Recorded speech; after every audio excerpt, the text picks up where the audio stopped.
The evening began like any other.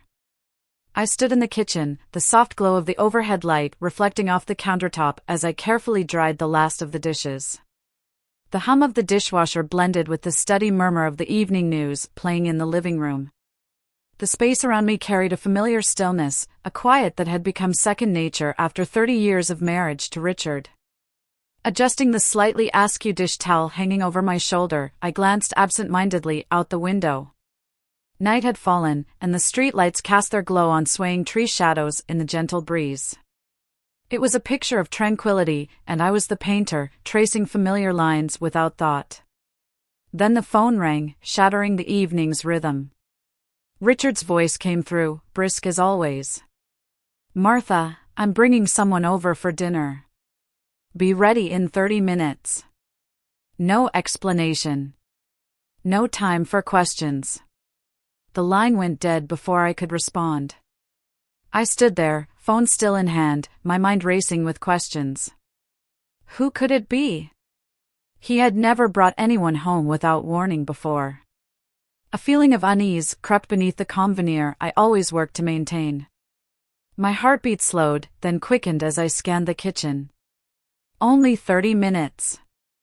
My eyes darted to every corner, assessing with the precision of a meticulous host whether everything was perfect. I quickly prepared a simple yet elegant appetizer, straightened my sweater, and stepped into the living room to adjust a few throw pillows, though they were already perfectly in place. These movements were no longer habitual, they were a way to steady myself. When the doorbell rang, I froze in front of the mirror, smoothing my hair one last time. I took a deep breath, willing myself to appear composed, even as I felt ripples of anxiety beneath the surface. I thought I was ready when I opened the door. But as soon as it swung open, I realized some things you can never truly prepare for, no matter how much time you have. Richard stepped in, his voice filling the room and breaking the quiet. "Martha, this is Alex. He just joined the company." I looked up, and for a moment, everything inside me seemed to pause. Alex was much younger than I had anticipated, perhaps not even 35. Tall and broad-shouldered, his tailored suit exuded a quiet confidence that was almost magnetic. His every step carried a presence so strong it seemed to shrink the space around him. His eyes were bright yet deeply perceptive, as if they had seen through me in the span of a single glance. His smile was polite, subtle, but it struck some hidden part of me that I hadn't known existed. "Mrs. Turner, it's a pleasure to meet you," Alex said, extending his hand, his voice deep and warm, carrying a calm strength that sent a faint shiver through me. "Please, call me Martha," I replied, striving to keep my voice steady. When our hands met, I felt the warmth and steadiness in his grip. It wasn't just a handshake, it was a fleeting connection between two worlds, one of familiar maturity and another, vibrant and full of life. The evening continued, but my mind felt split in two. I realized I had spent far more time than necessary observing Alex, his way of speaking, his effortless confidence, and how he adjusted his tone to make every conversation engaging. I couldn't explain why I felt so unsettled. It wasn't that Alex had done anything wrong. It was the way he stirred something within me that had long been dormant. A strange feeling, at once familiar and foreign, like opening a door I wasn't sure I wanted to step through. The conversation between Richard and Alex flowed easily, revolving around sales figures, growth charts, and real estate strategies. I sat there, nodding mechanically and occasionally offering polite comments, but my thoughts had wandered far. Alex's voice carried like the rich tones of a cello in a jazz melody, each word weighted and deliberate, as if designed to captivate. Despite my attempts to ignore it, I couldn't help but feel drawn to the sound. And then, as I glanced over, our eyes met unexpectedly.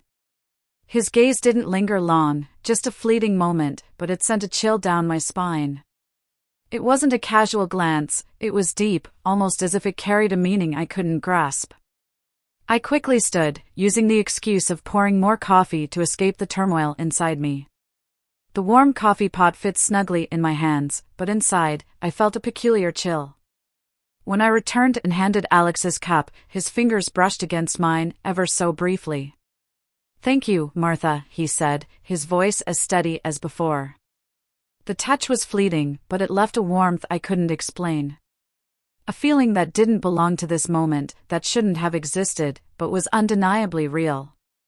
When the evening finally ended, Richard walked Alex to the door, clapping him on the shoulder like an old friend. I stood behind them, forcing a polite smile as I said goodbye, though my mind was a whirlwind of emotions. That night, lying beside Richard as his steady snores filled the room, I stared at the ceiling. The impressions Alex had left replayed in my mind, his gaze, that fleeting touch, and his voice that seemed to linger even in silence. Who was Alex, really? And why had he made me feel something I hadn't experienced in 30 years? These questions swirled in my mind, pulling me into a restless sleep where nothing felt certain and everything seemed possible. After that evening, Alex began to appear more and more often in our home. Richard, with his open nature, seemed to enjoy inviting him over to discuss work or simply share a few drinks after hours. Every time, Alex arrived with the same ease, as though he had always belonged here. In these encounters, I always kept my distance. Instead of engaging in their conversations, I chose to stay in the kitchen, cleaning or sitting quietly in my familiar armchair, observing from afar. But no matter how much I tried to stay out of the spotlight, I couldn't ignore his presence. Alex blended effortlessly into the atmosphere of my family. He brought with him a youthful energy and vibrancy that I didn't realize had been missing until I felt it. His warm laughter was like a beam of light that spread throughout the room, especially when he talked about trips to lively cities like Los Angeles or Miami. He described the long, lamplit streets and the sound of waves crashing on the beaches, making me feel like I was stepping into those stories, even if only through his words. Each time Richard retold old jokes that I had heard 1,000 times, Alex always laughed heartily, never showing any sign of boredom. But what truly unsettled me was his gaze. Whenever he looked at me, even just for a brief moment, I felt something strange, as if he was trying to read my soul without saying a word. These fleeting glances, though quick, left me with an unsettling feeling I couldn't quite name. It wasn't discomfort, but something that was both warm and dangerous, like standing too close to a fire that I shouldn't be near. I told myself I was imagining things, that Alex was just a polite, charming young man. But deep down, I knew something was shifting, a shift I couldn't name, and certainly wasn't brave enough to face directly. One Friday evening, as Richard stepped outside to take a phone call, Alex unexpectedly walked into the kitchen. I was carefully arranging the snacks, trying to keep everything perfect. His sudden presence caught me off guard, but I forced myself to appear calm. "Need help with anything, Martha?" Alex asked, his voice smooth but laced with a confidence that was almost magnetic. I looked up, offering a polite smile. "No. It's just a few simple things," I replied, trying to keep my voice steady. But Alex didn't leave. He leaned casually against the counter, arms crossed comfortably as if this place were his own. "You know, I grew up in Boston," he began, his voice pulling me into a story I couldn't resist listening to. I stopped what I was doing, glancing at him as he spoke about his childhood, about his family, the harsh winters of New England, and the challenges he faced when moving to Chicago to start a new chapter. His story was simple, unpretentious, yet strangely captivating. I couldn't help but listen, each word flowing like a gentle current that wore down the barriers I had built. His laughter interspersed with his narrative, the subtle tilt of his head, and the intensity in his eyes when he spoke about his family made me feel like I was peering into a part of myself, a part long forgotten. When Alex turned to ask, "What about you, Martha? How did you and Richard meet?" I realized, quite suddenly, that I had let my guard down. I told him about the early days with Richard, the sweet, romantic moments of youth that now seemed like distant memories. I spoke of dreams I once had but never pursued, and the boredom in my current life, something I had never dared to admit, even to myself.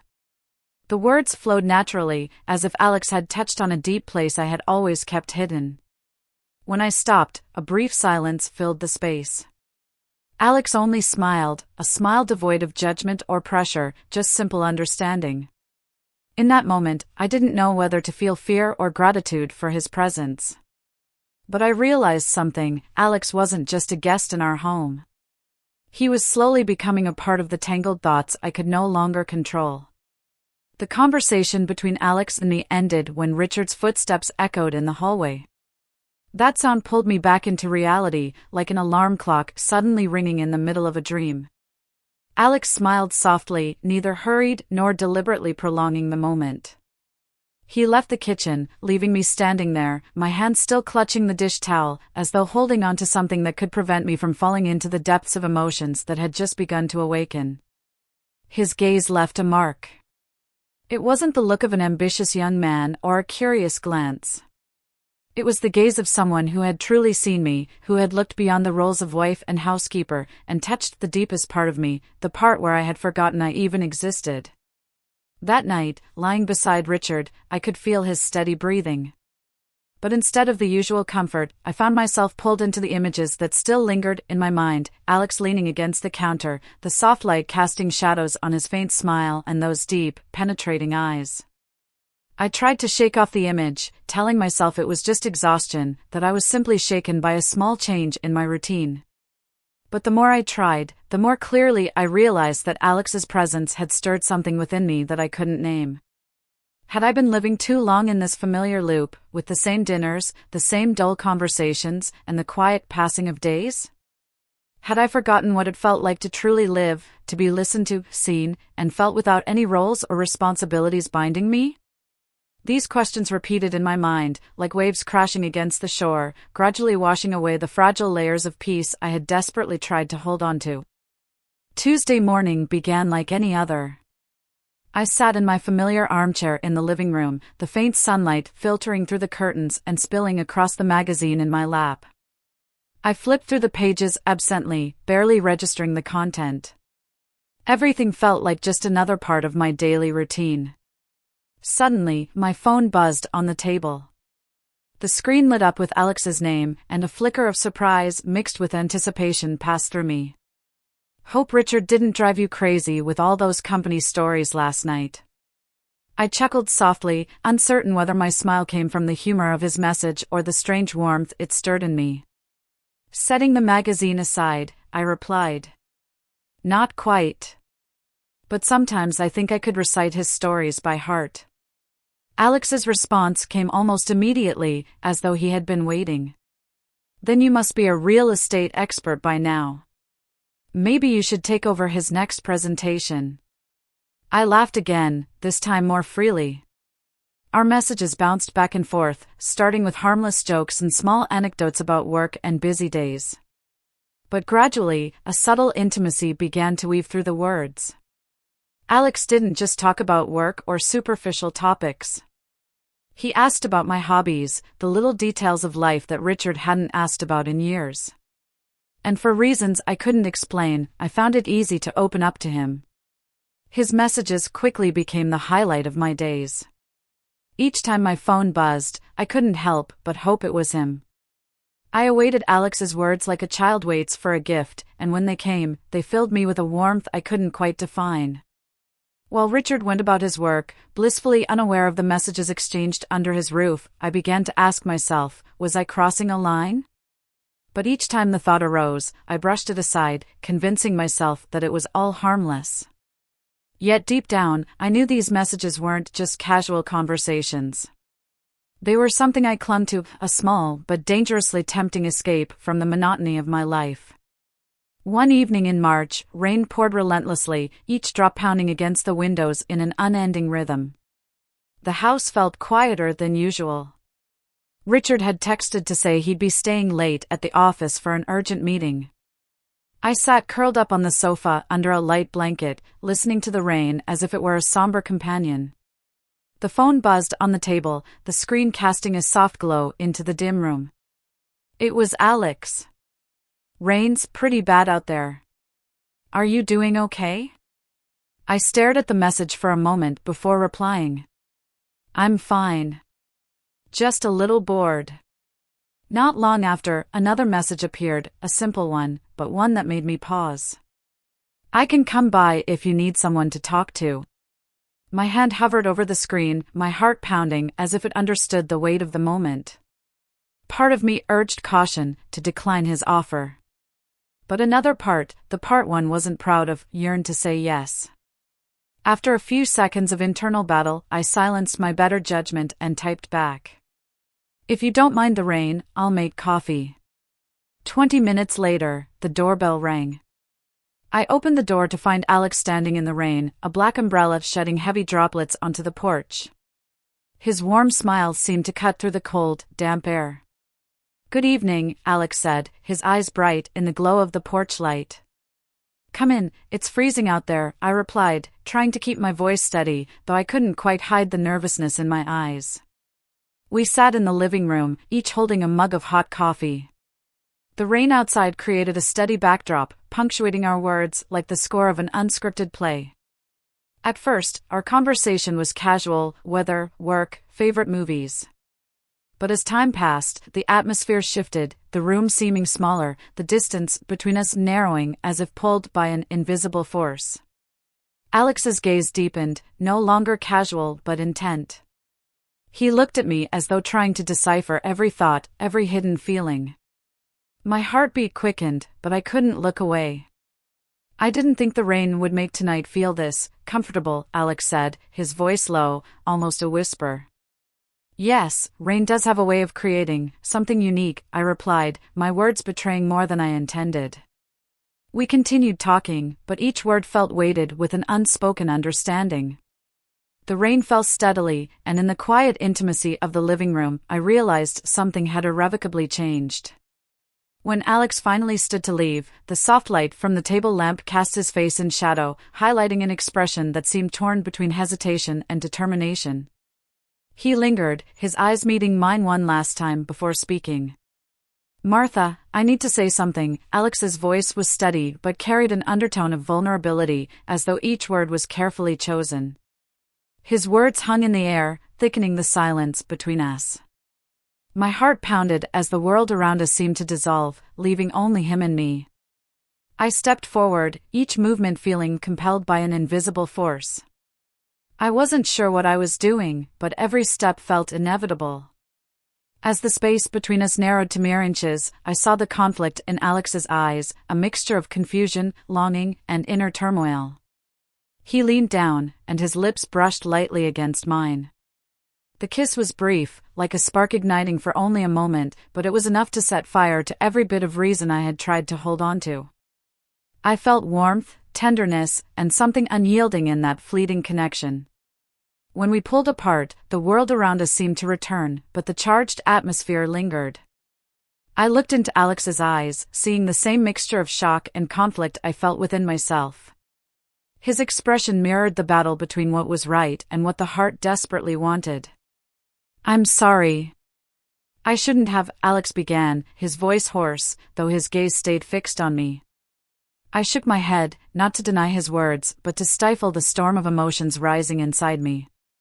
I couldn't find the words to respond because I didn't understand myself. That night, as Alex disappeared into the rain, his figure fading into the downpour, his presence remained imprinted in my mind. I stood at the door, watching him leave, my heart heavy with a tempest of feelings I could neither contain nor control. I knew everything had changed. A line I had once thought inviolable had now been crossed. And within me, another storm began to form, a storm I wasn't sure I could survive. In the days following the kiss, I tried to continue life as though nothing had happened. I didn't message Alex, didn't call him, and avoided any chance of running into him. I told myself that if I stayed silent, everything would eventually fade away, like a small wave disappearing into the vast ocean. But that fragile peace was short-lived. One afternoon, Richard came home earlier than usual. I was busy in the kitchen, the rhythmic clatter of knives and chopping boards filling the room as I prepared dinner. His sudden appearance startled me, but it was his expression that truly shook me. He stood in the doorway, holding my phone. His gaze was sharp, cold, and piercing, as if he had already unraveled every secret. Martha, his voice was calm, eerily calm. I saw the messages between you and Alex. Explain. I froze, the paring knife still in my hand, unsure how to react. My mind went blank, like a tape wiped clean of all thoughts. I don't know what to say, I stammered, struggling to find words, but nothing came out except disjointed fragments. Tears began to stream down my face, unbidden, rolling freely onto my cheeks. The guilt pressed down on my chest like a boulder, suffocating me. Richard stepped into the kitchen and slowly placed the phone on the counter. He didn't yell or lose his temper, but his eyes were like a blade, cutting into me with silent precision. I don't need an answer right now, he said, his voice low but heavy with disappointment. But you need to ask yourself, what is this? A moment of weakness? Or something more? I looked into his eyes, and for the first time in years, I couldn't read them.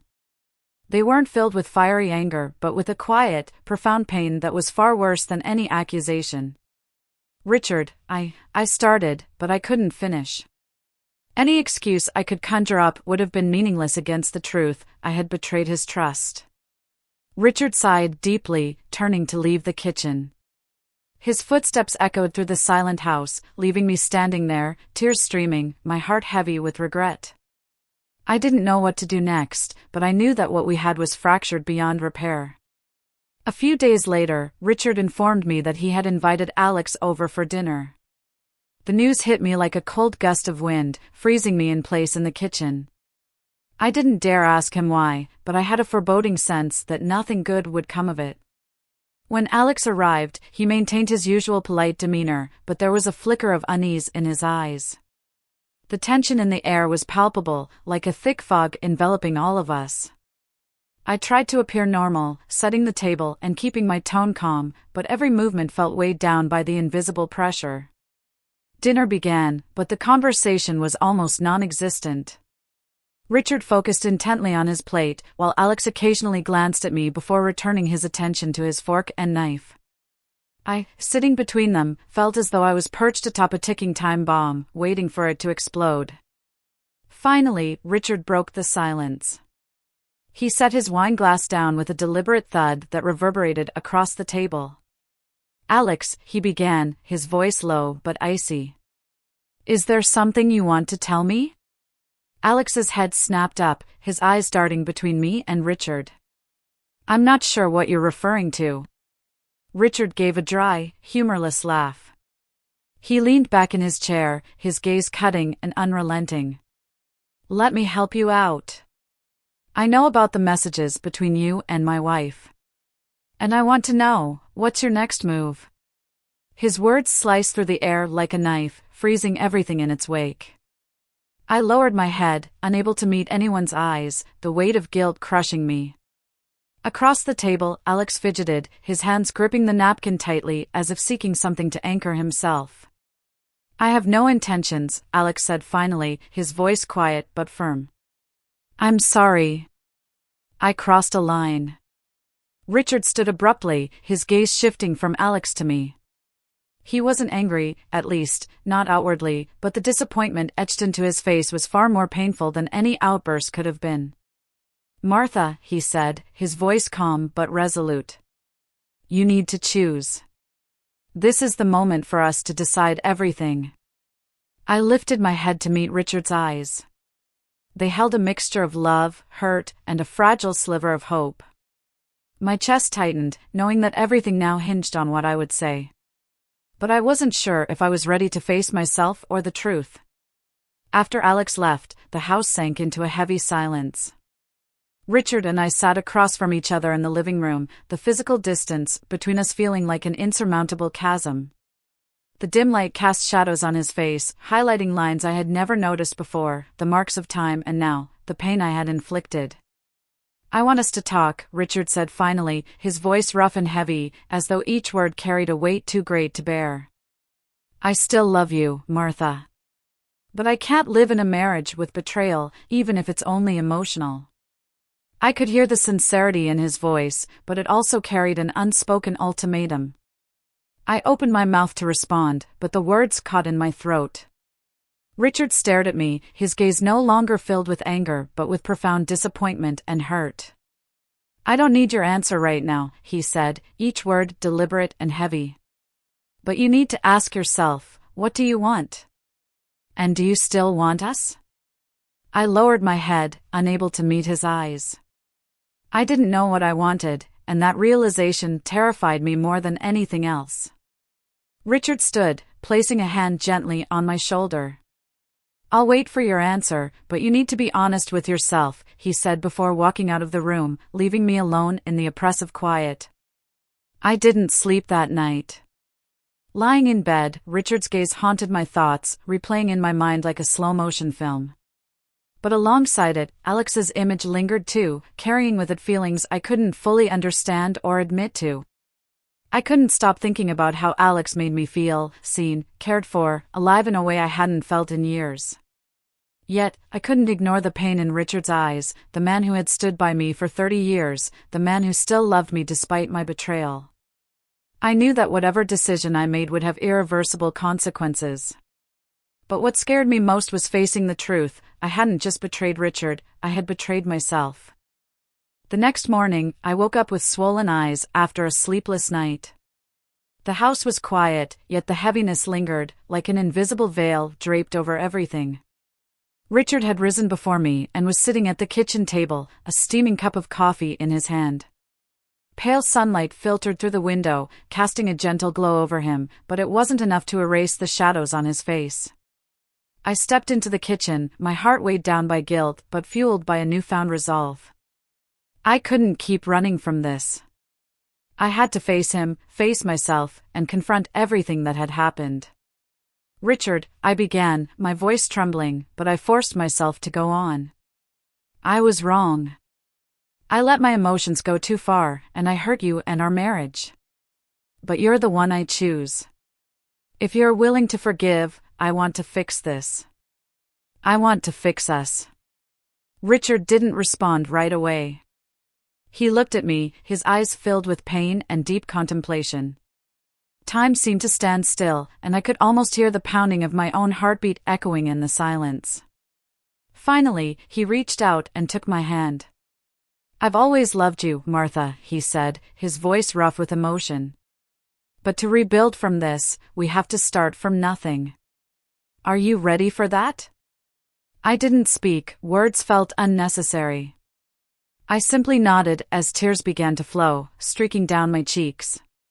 For the first time in weeks, I felt a small glimmer of relief, a fragile hope that we could somehow overcome this fracture. I knew, however, that the road ahead would not be easy. We would have to learn how to love each other again, how to trust, and how to confront the shadows we had long avoided. As I lifted my gaze toward the window, my eyes settled on the clear blue sky, where last night's rain was now just a memory. Alex's presence, too, had faded into my mind as a quiet recollection, no longer bearing the weight or disruption it once had. I silently vowed never to forget this painful lesson, not just about love and betrayal, but also about my own value and what I had nearly lost. From that moment, I knew that our journey wouldn't be simple, but it was worth every effort to begin again. A few weeks after the night that had turned everything upside down, I received a handwritten letter from Alex. The small envelope, addressed in his familiar slanted handwriting, lay in my hands as I hesitated to open it, my heart still heavy at the thought of him. Inside were just a few short lines, but each word carried the weight of a meaningful farewell. "Martha, I never meant to disrupt your life, but my emotions got the better of me. I'm sorry for contributing to the rift between you and Richard. This is my fault, and the only way I can make amends is by stepping away. I'll be moving to another city. I hope you find your happiness again. Alex." As I read the letter, my emotions ebbed and flowed between regret and relief. Alex, with all his charm and magnetic presence, had once shaken my life in ways I could never have imagined. But now, as the dust settled, I realized he was just a fleeting chapter in the longer story of my life. I placed the letter down and sat in silence for a long moment. There was a faint sadness knowing that he would leave, taking with him the chaotic feelings that had once made my heart flutter. Yet at the same time, I felt a sense of release, as though a weight I had carried was finally lifted. Alex, though he had passed through my life like a brief gust of wind, had left behind traces I couldn't erase. But now, he was nothing more than a distant memory, a quiet reminder of my mistakes and my moments of weakness. And yet, he also reminded me of the strength it took to choose the path forward. I looked up, gazing out the window. The soft sunlight bathed the small garden in our backyard, a subtle reminder that life continued, that mistakes didn't define a person. It was how we rose from them that mattered. Richard and I decided to attend marriage counseling. It wasn't an easy decision, but we both understood that if we wanted to rebuild, we needed help. The sessions began with tension and guardedness, but over time, the walls we had built around our pain and discontent began to crumble. In one session, Richard admitted something I had never anticipated.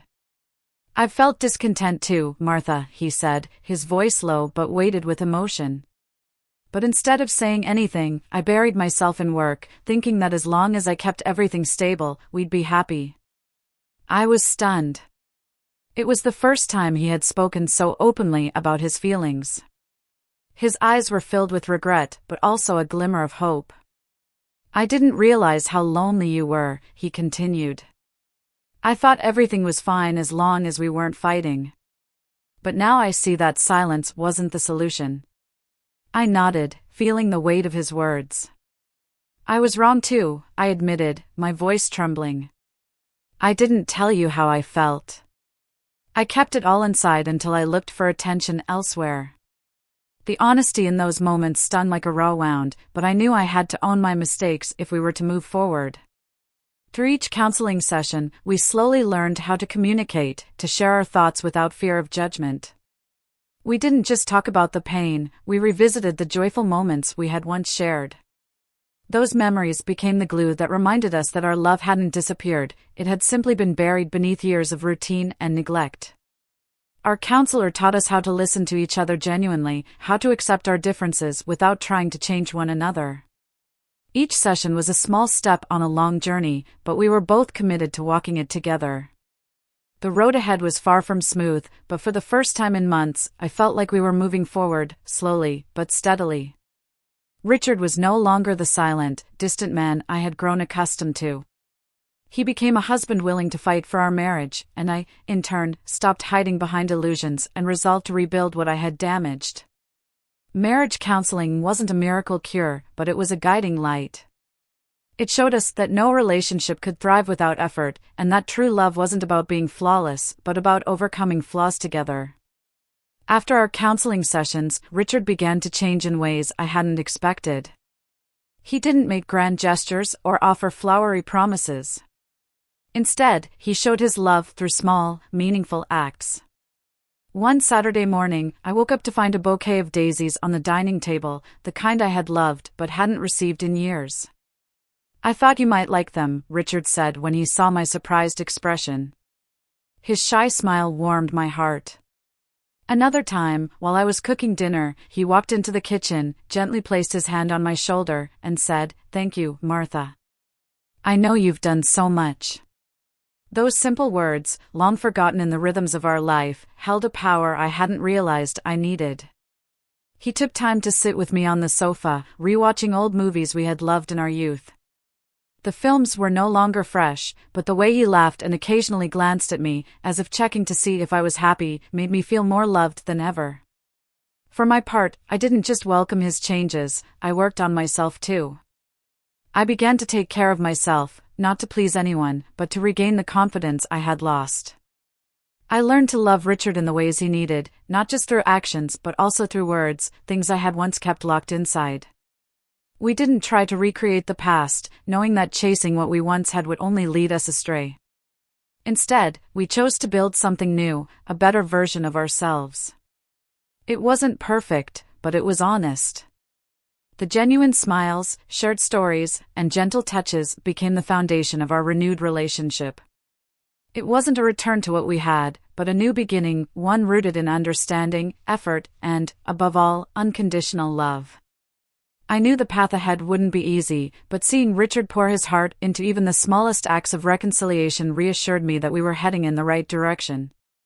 And I felt grateful that we had chosen to stay, not just for love, but for the belief that together, we could create something even better. On a crisp morning, as soft sunlight bathed the park, I decided to take a walk and enjoy the rare tranquility. Birds chirped from the branches, their songs blending with the gentle rustle of leaves in the breeze. I strolled leisurely along the familiar stone pathway, feeling a strange but welcome sense of calm within me. Then, I saw Alex. He was sitting on a long bench, holding a paper coffee cup, chatting animatedly with a young woman. His face was radiant, his eyes sparkling with excitement as he spoke, and his smile, still as captivating as ever, lit up the space around him. But this time, instead of unsettling me, his presence brought a sense of peace. He looked different. No longer the Alex with conflicted eyes or the weight of inner turmoil. He seemed to have found a new rhythm in life, a new path, one where I no longer had a place. I paused for a few seconds, just watching from a distance. There was no longer a rush of emotions, no regrets. Instead, I felt light, as if a chapter had finally closed. I didn't approach him or try to strike up a conversation. There was no need for that anymore. Instead, I smiled, a genuine smile from the heart, and continued down my path. Alex had once been an important part of my life, someone who stirred my emotions and shifted my perspective on myself. But he also helped me understand what truly mattered and what I needed to cherish.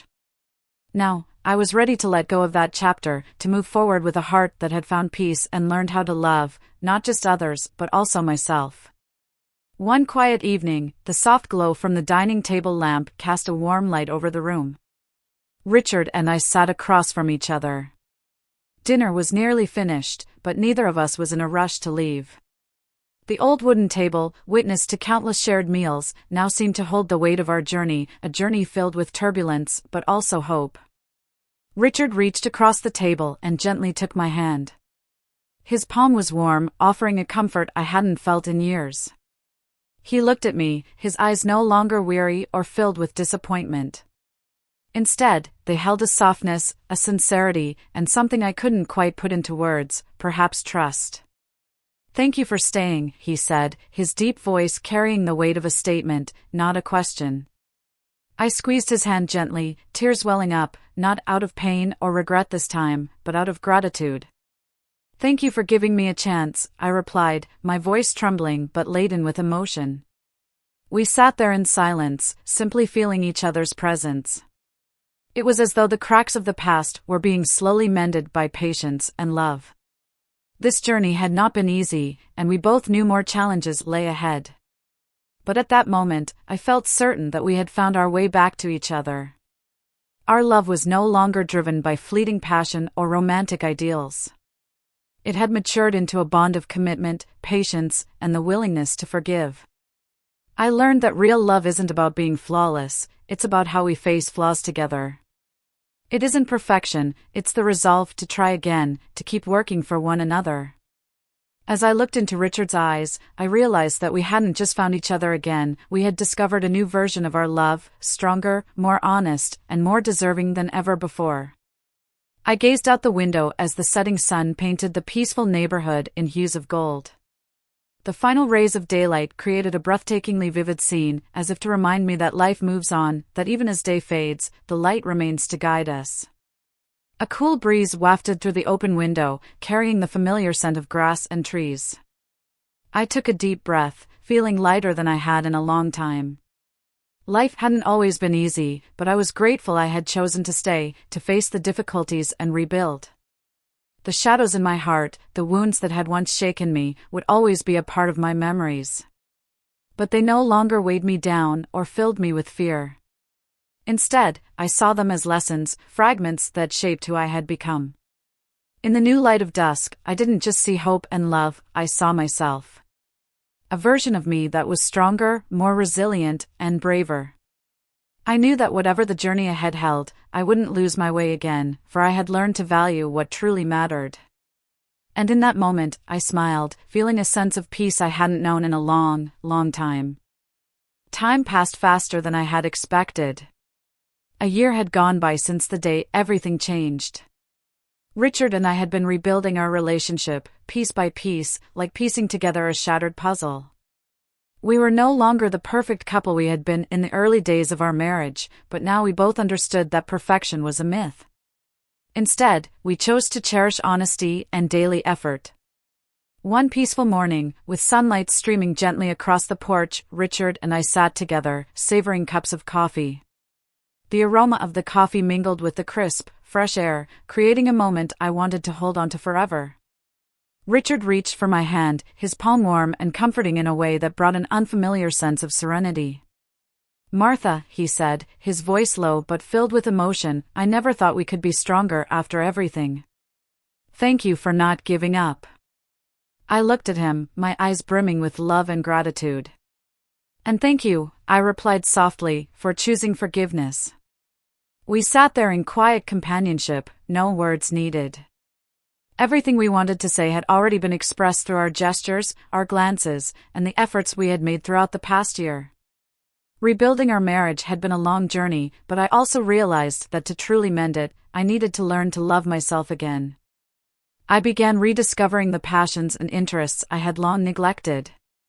I joined yoga and art classes, where I met women who were also on journeys of self-discovery. These sessions became more than just creative outlets, they became spaces where I learned to appreciate life's small, beautiful moments. One day during an art class, a new friend turned to me, her smile kind and knowing. "You seem much happier than before," she observed. I smiled, feeling the truth of her words. "I think I've finally realized that to truly love someone else, you have to first learn to love yourself," I replied. That statement wasn't just an acknowledgement, it was a declaration of the path I was walking. A journey of freedom, self-confidence, and a newfound love for myself. One autumn afternoon, as golden leaves blanketed the sidewalks, I strolled through the city center. The crisp, cool air carried a gentle sweetness, evoking memories of the past. As I passed a small cafe, my eyes unexpectedly caught a familiar figure. It was Alex. He was standing outside the cafe, holding a latte and chatting with a group of friends. His face was radiant, his smile bright, and his eyes sparkled with joy. Alex looked entirely different, gone was the hesitation and weighty introspection I had once seen. The person before me now seemed young and happy, as though he had found a new path for himself. Our eyes met briefly. No words were exchanged, but in that fleeting glance, I felt a sense of peace. Alex smiled and gave a small nod, a meaningful gesture that seemed to say we had both moved on and that there was nothing left to regret. I smiled back, my heart light. There was no lingering sadness, no remorse, only an extraordinary sense of calm. I continued walking, leaving Alex behind. He had been an important chapter in my life, a lesson I would never forget. But now, I knew that chapter had closed, and I was ready to move forward with my story, carrying a heart that was stronger and filled with hope. As I looked out the window, the setting sun bathed the quiet neighborhood in golden hues. The last rays of daylight painted a vivid, breathtaking picture, a reminder that life goes on, that even as the day fades, the light lingers to guide us forward. A cool breeze wafted through the open window, carrying the familiar scent of grass and earth. I took a deep breath, feeling lighter than I had in a long time. Life hadn't been easy, but I was grateful for choosing to stay, for choosing to face the challenges and rebuild. The shadows that once weighed me down, the wounds that had shaken me to my core, would always be a part of my memory. But they no longer frightened me or felt like a burden. Instead, I saw them as lessons, pieces of a mosaic that made me who I was today. In the soft light of dusk, I didn't just see hope and love, I saw myself, a version of me that was stronger, more resilient, and braver. I knew that whatever lay ahead, I wouldn't lose my way again because I had learned to treasure what truly mattered. And in that moment, I smiled, feeling a sense of peace I hadn't known in what felt like an eternity. One sunny morning, Richard suggested hosting a big family dinner to invite our children back home. His idea moved me deeply, as it had been far too long since we'd all gathered together under one roof. That evening, the house was filled with laughter and lively chatter. Our children, now grown and leading their own lives, brought with them fascinating stories and updates. But what warmed my heart most was the joy in their eyes when they saw their parents happy once again. "Mom and Dad, you look so different," our youngest daughter teased, her mischievous smile reminiscent of her childhood. "It's like you've turned back time." Richard chuckled, wrapping his arm around me. Your mom and I have learned that love needs tending, like a garden. If you neglect it, it withers. But if you water and nurture it, it blooms again. His words made me reflect on the journey we'd been through. Indeed, our love had once dried up, but through patience and effort, it had been revived, more vibrant than ever before. The 31st anniversary of our wedding arrived on a serene afternoon. Richard took me to a small park we used to frequent in our younger days. The memories of those early years came flooding back, like scenes from an old film, filling me with a deep sense of nostalgia. He handed me a bouquet of white roses, their soft petals as if caressed by careful, loving hands. Martha, he began, his voice warm and steady, I know our path hasn't been easy, but I believe we've come farther because we chose to stay. I love you, and I will continue to love you every single day. I took the bouquet, tears rolling down my cheeks. But this time, they weren't tears of pain, they were tears of joy. Richard, I love you too, I replied, my voice trembling with emotion. And I know that together, we've become stronger than anything that tried to break us. In that moment, I felt not only loved but also understood, cherished, and chosen once more. As the sunset cast its golden hues across the sky, Richard and I walked hand in hand along a path strewn with autumn leaves. The gentle crunch of leaves beneath our feet, combined with the crisp evening air, created a strangely tranquil scene. I was no longer haunted by the shadows of the past. The mistakes and pain had become part of my memory, but they no longer held the power to hurt me. Instead, I felt peace and contentment in the life we had rebuilt. The challenges we faced hadn't broken us, they had made us stronger. I understood that true love isn't about perfection, it's about how we face imperfections together, overcoming them to rediscover the light. And now, that light illuminated the path for Richard and me, a path that wasn't just hopeful but brighter and more beautiful than ever before. If this story touched your heart and reminded you of the strength of love and forgiveness, don't forget to hit the like button and share it with someone who might need this message today. Subscribe to our channel for more heartfelt stories about life, love, and second chances. Together, let's celebrate the beauty of resilience and the power of hope.